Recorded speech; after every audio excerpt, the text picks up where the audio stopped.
Once upon a time, while the ugly duckling was wandering around the lake to find something to eat, a voice said, "Psst," from somewhere nearby. When he looked towards the sound, he saw a red rose that was the most beautiful thing he'd ever seen. "Oh, Rose, hello. Is it possible to find something to eat around here?" he asked the rose. But the rose was so arrogant that without even caring about his hunger, she told the ugly duckling to get out of there immediately. This confused the duckling, and he couldn't understand why she was telling him to do that. "Why do you want me to leave?" he asked her. The rose replied, "Because my beautiful leaves do not get any sunlight because of you." She meant every word. However, the ugly duckling wasn't even standing that close to the rose. This time around, the rose said, "You kick up so much water when you swim around. "You're going to rot my leaves." And she asked him to leave. I see, but I'm not even swimming right now. The arrogant rose paused for a moment and said, "Oh, why don't you understand? You're so ugly, and seeing you damages my beauty." Her honesty was too much. Hearing it, the ugly duckling became very upset. While he was crying, the arrogant rose continued praising herself. "Look at me.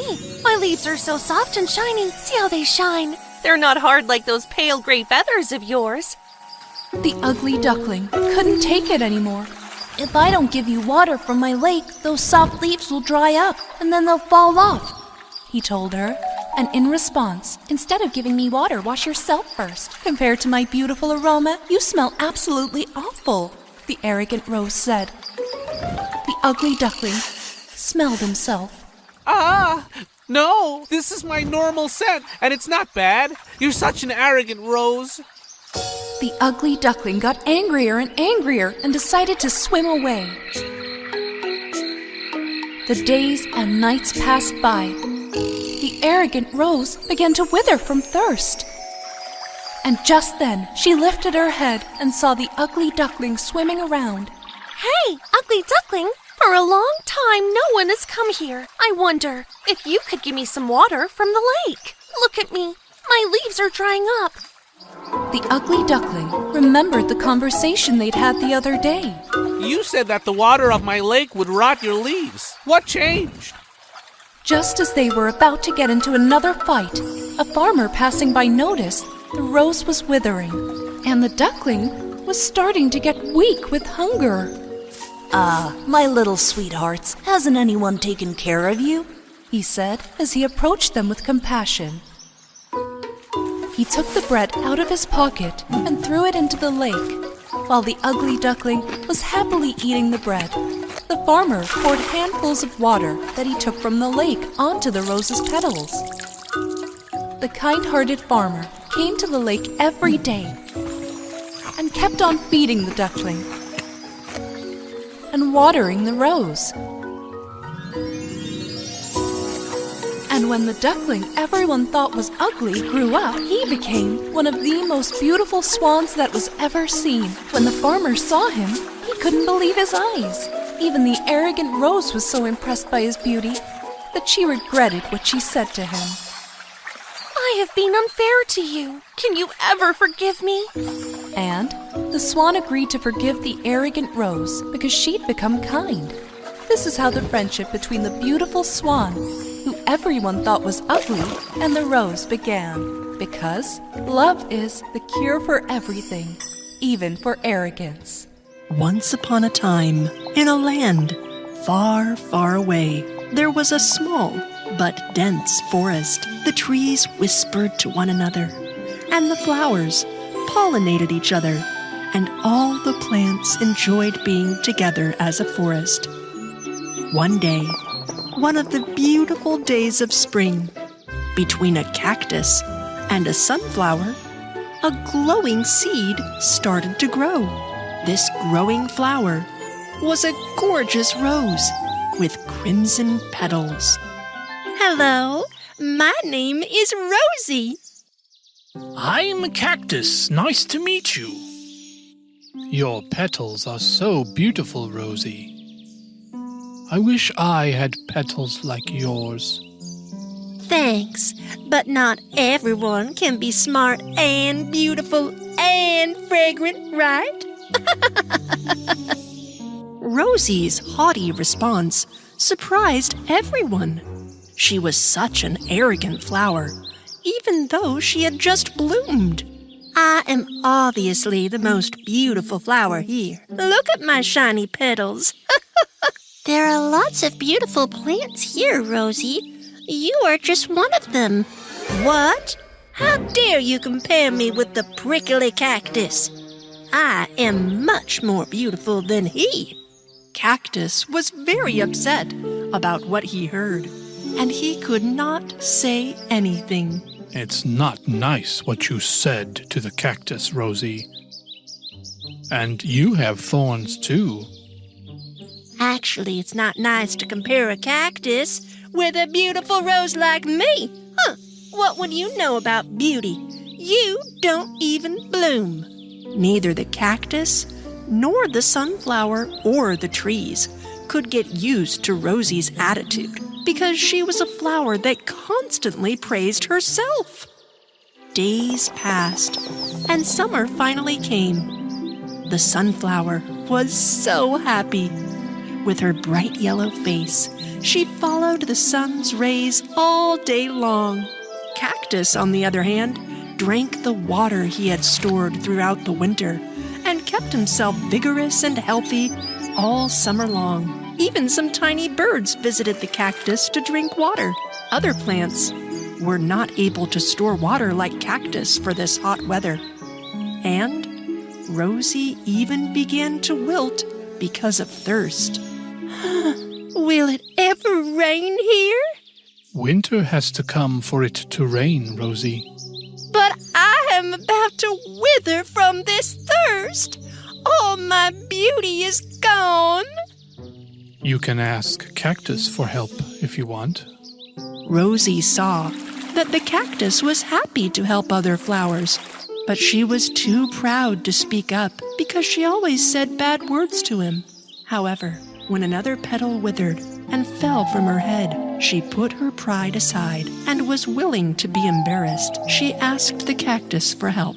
Hey, cactus, I'm sorry for the cruel words I said to you and Pine Tree. You are both beautiful and very useful plants for this forest.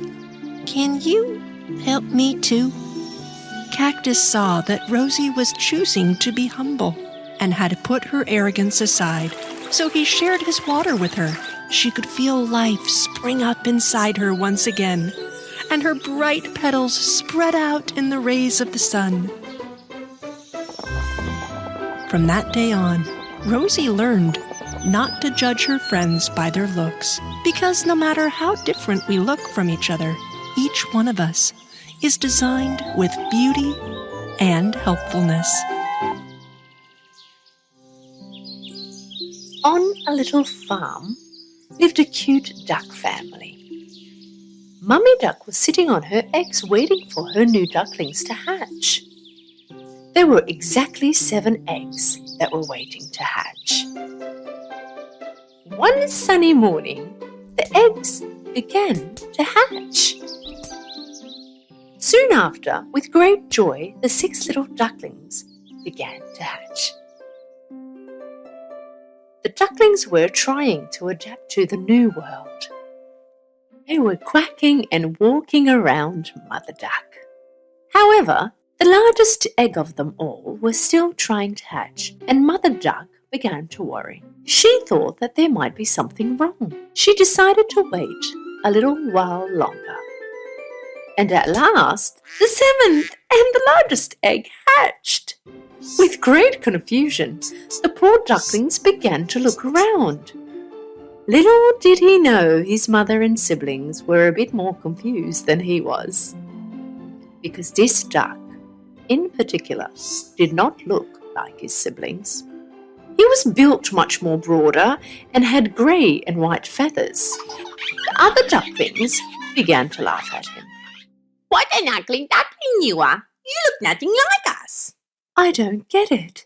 How come you look nothing like your siblings?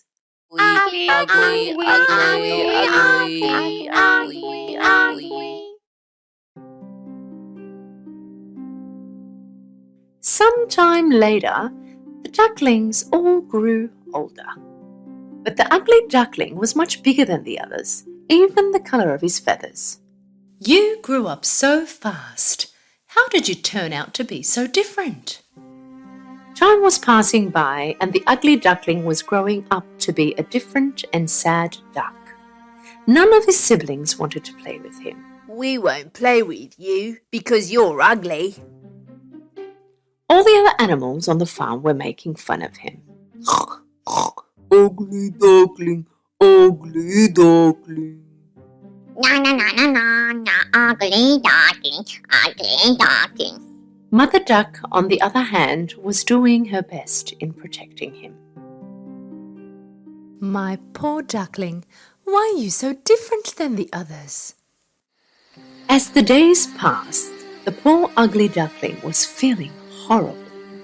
All night long he would silently cry and think to himself that no one would ever want him.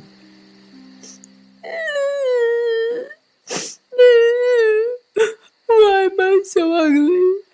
Why couldn't I turn out to be like my siblings? One day, some hunters approached the lake near where they lived. The hunters began to hunt the ducks they had seen. Whilst Mother Duck was looking for food for the ducklings, she was caught by the hunters. The poor duckling, not knowing what had been happening, he waited till morning for his mother to return.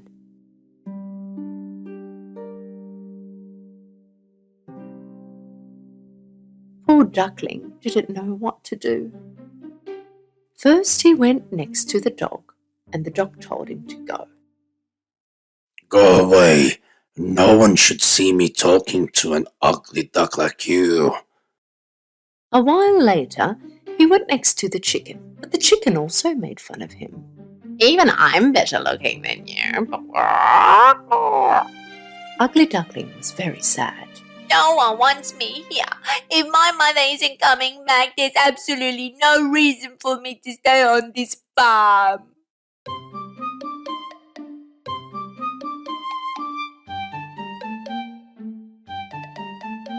That morning, the ugly duckling left the farm. He swam to the other side of the lake. He asked the same question to all the animals he bumped into along the way. Do you know of any duck that looks like me? Do you know of any ducks that look like me? Do you know of any ducks that look like me? He received the same answer from all of them. They had never seen such ugly duck before. Poor Duckling began his journey and reached another lake once he was there. He asked the same question to the geese. You mustn't stay here like this. There are hunters around. Quickly get away from here. Go on, now go. The ugly duckling began to move along. Soon after, another lake appeared. This time he was all alone. There was no one to be seen. Well then, if nobody wants me, I will hide here forever.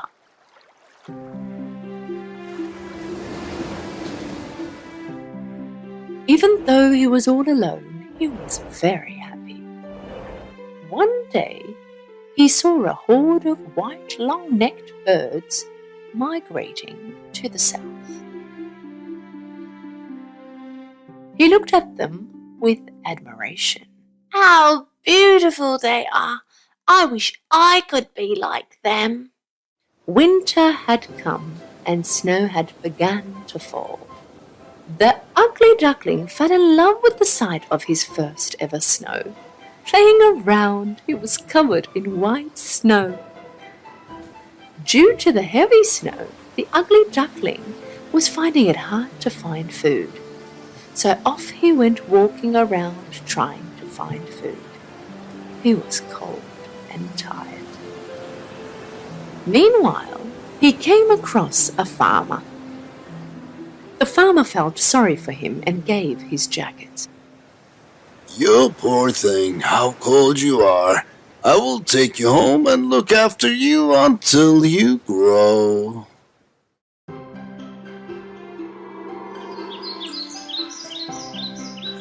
The farmer did as he said and took good care of him.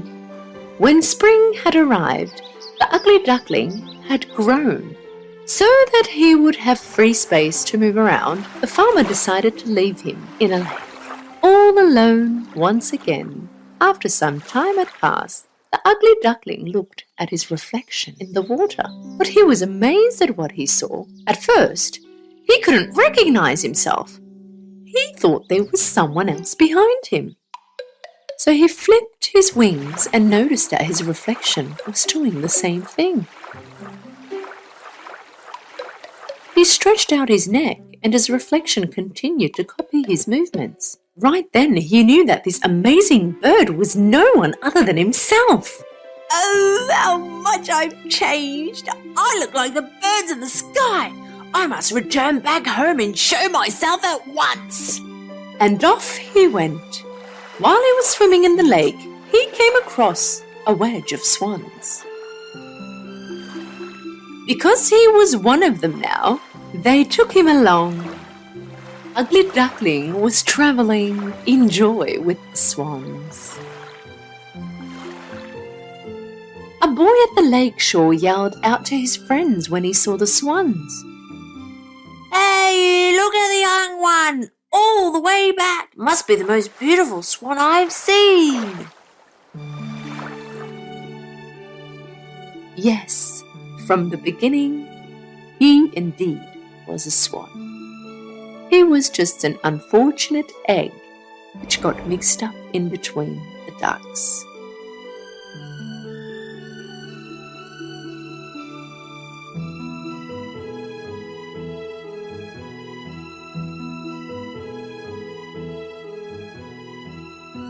But now he was with his real family, and ahead of him was a happy life.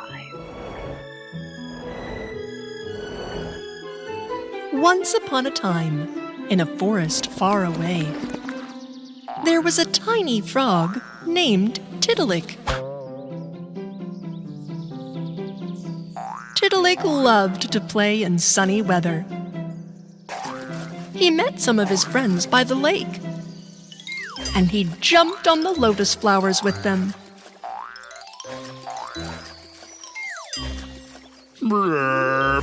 8, 9, and 10. I win, I win. I made it to 10. I win. Bravo, Tiddalik, you did it again. Blip. This jumping game of the frog friends made them very tired, and therefore they were very thirsty. Come on, let's drink some water, Grog. The 3 frog friends met on a big leaf and started to drink water. Tiddalik was drinking so fast that the other frogs warned him. Tiddalik, be slow, you'll bloat your belly. Bleep. But I am very thirsty. I'd want to drink even more. I think we should stop him, Grog. After a while, Tiddalik, whose stomach was swollen with water, suddenly stopped, because there was not even a drop of water left in the lake to drink. Huh? There was a lot of water here just now. Where did it go? Because you drank it all, Tiddalik, Grog. What? Okay, but I feel like I haven't drunk water at all. How can you still want to drink more water? Bleep. Where else can I find water in this forest? Tell me quickly. There's a creek behind those giant trees. Hush. Why do you say that? What if he dries up the creek now? Bleep. Tiddalik, with a swollen belly, hopped away from his friends. The frog friends, who were staring in surprise, immediately immediately went to inform the giant hippo. At that time, the giant hippo was resting under a tree, and his assistant, Fox, was on watch right in front of him. Bleep. Hello, Fox. We urgently want to talk to the giant hippo. He is in a deep sleep right now. You better wake him up. It's very important. What can you say that is more important than his sleep, little frogs? Fox, hurry up. Bleep. Otherwise we will not have a drop of water to drink or to wash. Bleep. When the fox saw the frog's fear and urgency, he woke the giant hippo up. The hippo opened his eyes wide and bent over the two frog friends. The frogs told what had happened, and then they jumped on the giant hippo's head and went in search of Tiddalik.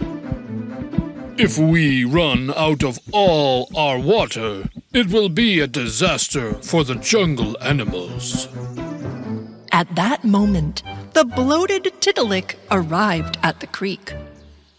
Here is the water, so good.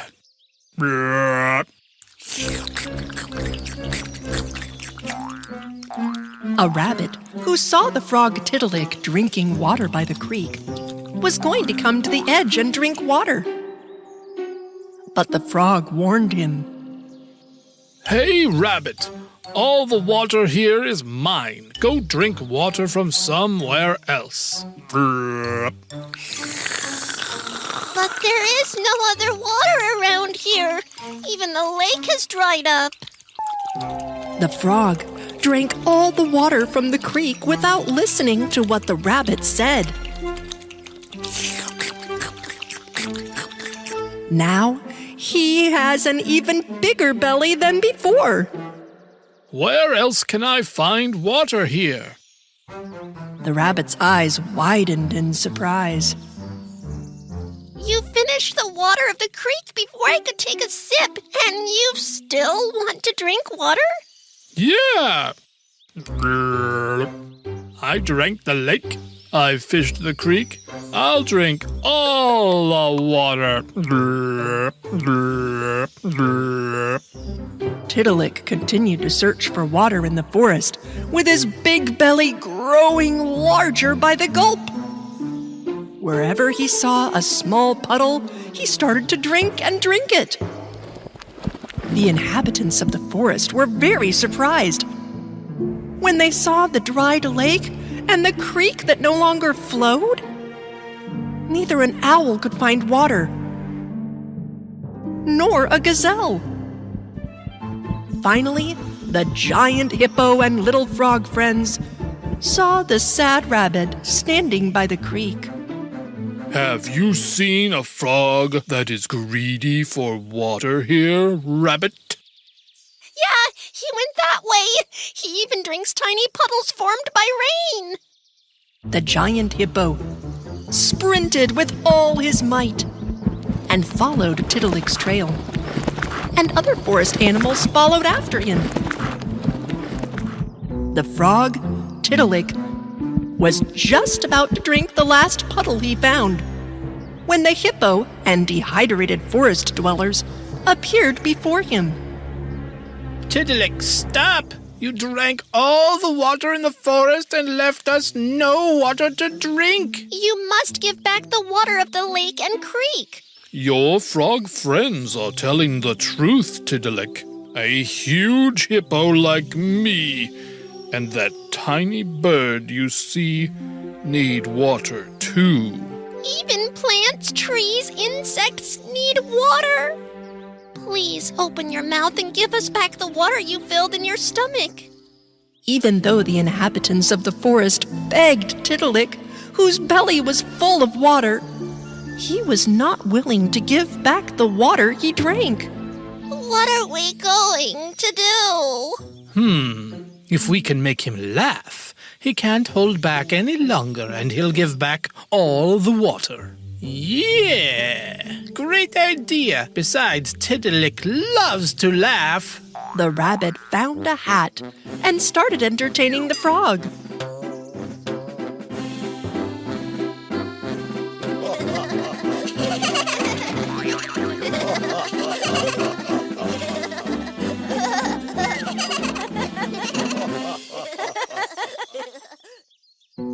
Although Tiddalik found the rabbit funny, he managed to restrain himself not to laugh. This time, the panda was on the stage.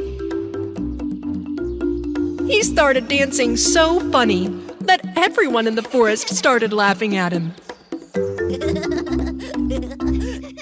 But Tiddalik didn't laugh at the panda's dance either.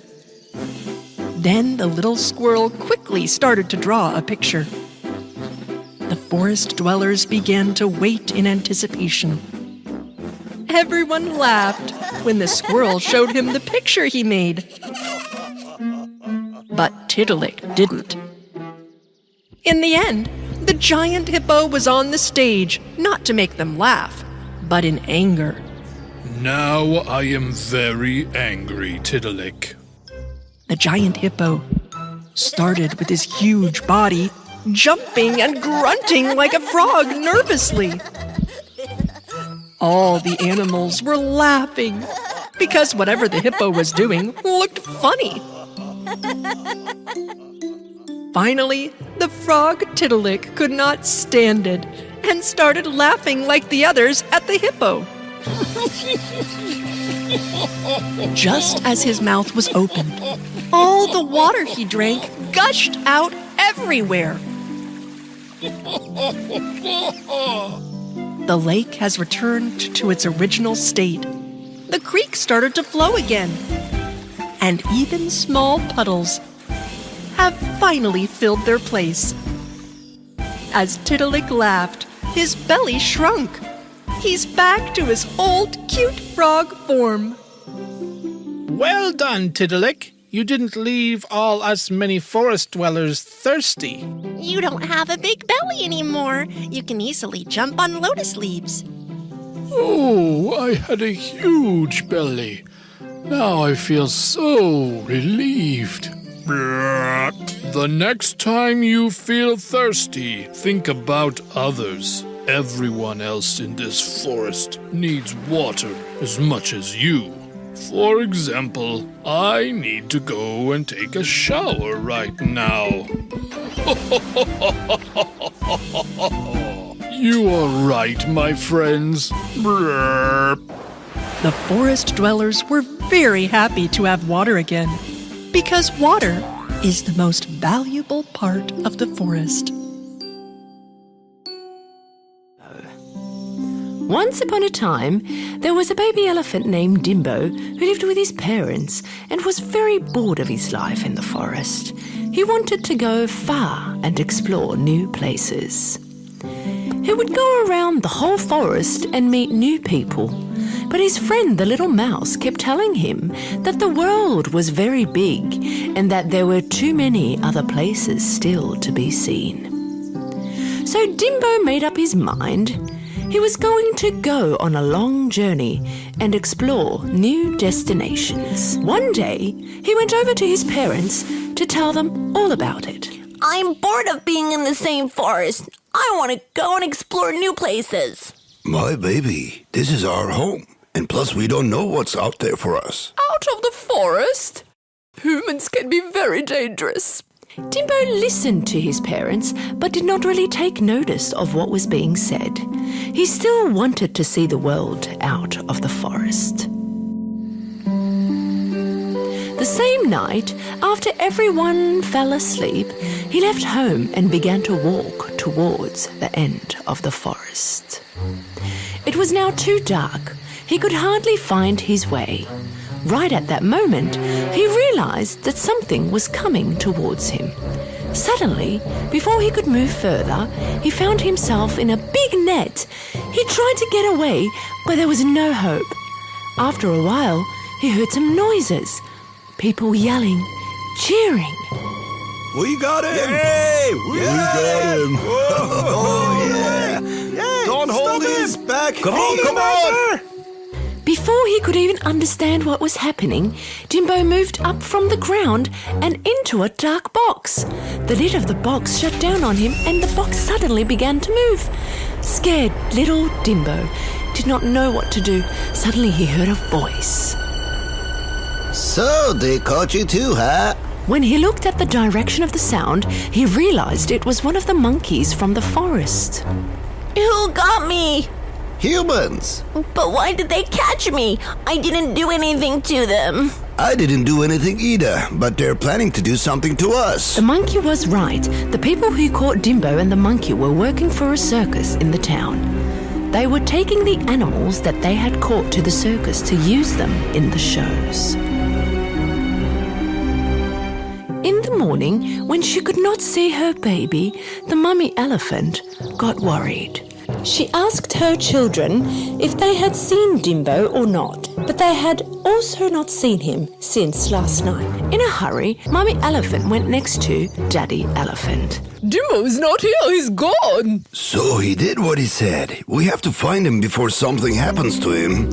His family found Dimbo's friend, the mouse, and told him all that had happened. The mouse was really sad. It's all because of me. I told him that there's also life outside the forest. Don't worry, we will find him. Days had passed. Dimbo was held in an area surrounded by barbed wire next to the circus tent. His friend the monkey was kept in a cage. The people of the circus were preparing for the shows that were going to begin 1 week later. Dimbo was watching these people, circus tents and the trucks, in astonishment, because it was the first time he was seeing things such as these. What is this thing called circus? And why are they keeping me here? While Dimbo was thinking about this, 2 men came and took him out of the barbed wire fence. When brought to this circus, Dimbo was horrified by the view he saw.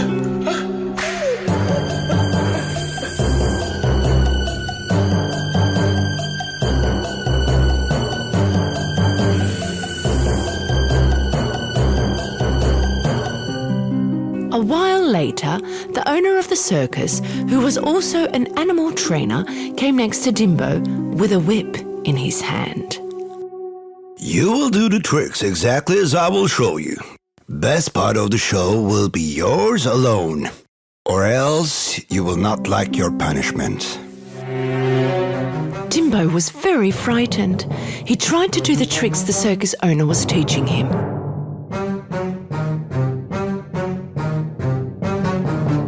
At the same time, his friend the mouse was looking for Dimbo all over the forest. He asked about him to all the animals he saw, but no one knew a thing.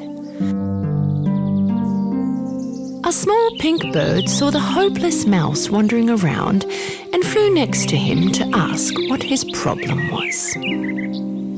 I'm looking for my friend Dimbo. Dimbo? You mean the stubborn baby elephant Dimbo? Yes, I think he left the forest and went to the city. As my mother told me when I was a little baby, Dimbo saved my life.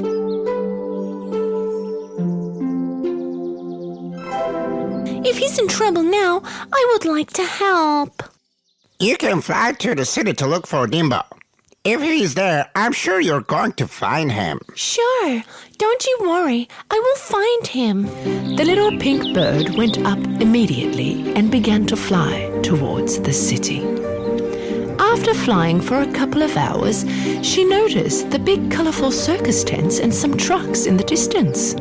She flew over to them. And what did she see? Some people putting Dimbo back into the fenced area. She immediately flew next to Dimbo.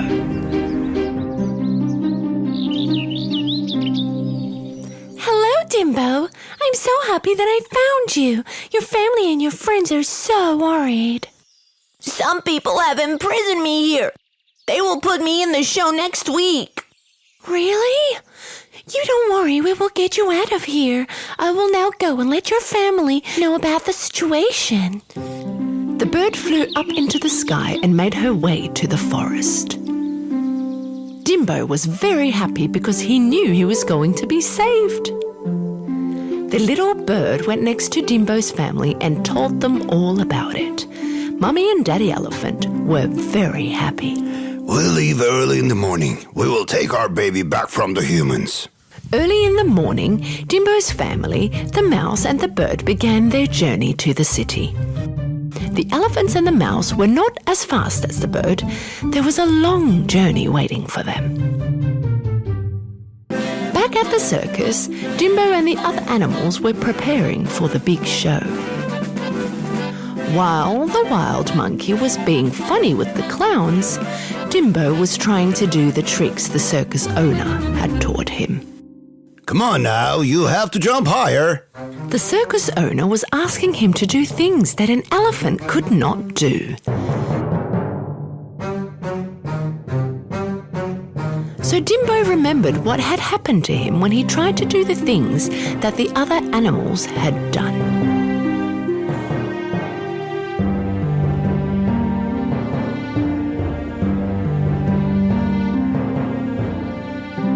I hope Mommy and Daddy can come quickly to save me from here.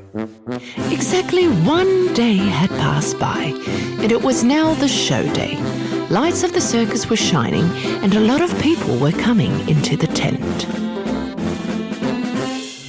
Dimbo's family, the mouse and the little pink bird, came next to the circus tent. In the area that was fenced with barbed wire, they saw Dimbo. There he is! Yes, but how will we save him from there? I will go talk to Dimbo. I'm coming too. The mouse and the bird went over to Dimbo. The mouse went under the fence and went next to Dimbo. Psst! Dimbo, look here! Hey, buddy. Meanwhile, the little pink bird got a closer look at the iron door. The door is locked. It will be hard to find the keys. When it's my turn, they will open the door. Then we can run away. Okay, we will make a plan. Wait for us. In the meantime, the show continued at the circus. The monkey and the clown were trying to be funny so that the guests could laugh. After they finished their show and left the stage, the circus owner went on the stage. Dear guests, next we will have our magician on stage. The circus owner left the stage and continued to the back. He asked his men to bring the elephant. His men went outside and opened the door to the fence where Dimbo was kept. Right at that moment, there was a loud noise, and when they looked where it was coming from, they saw 4 elephants charging towards them. The men left everything and ran away. And when they left, Dimbo could easily escape and was very happy to see his family. Come on, we need to get away fast. No! Upon Dimbo's answer, they were all shocked. First, we have to save my other imprisoned friends. Let's distract them so that the mouse and the bird can open their cages. The 4 elephants began to run around the circus. Daddy Elephant went into the tent. Everybody began to run around in fear. At the same time, the bird was opening the locks of the cages. The mouse was opening the gates so that all the animals could get out. They all ran away into the forest. The circus owner was shocked and did not understand what was going on. He was furious. While he was running around, the whole tent came down on him. Dimbo, his family, and his friends stopped to take a break when they were in a safe area away from the circus. They were all tired, but very happy. At that present moment, the monkey came next to them. Dimbo, I thank you on behalf of all the animals you saved from the circus. Instead of running away while you had the chance, you chose to save us too. My friends, I'm sure you would do the same for me. Living in the forest taught me friendship and to help one another. Yes, we always should care for one another, otherwise life can be very, very hard on us. Well, Dimbo, When is your next trip? Next time you'll decide to leave the forest, do let us know about it. Daddy, Mommy, my sister, my brother, I'm really sorry that I got you worried. I made a mess. Don't worry, I won't ever leave this beautiful forest again. So they all continued their journey back to the forest. Without ever complaining again, Jimbo lived a happy life in the forest.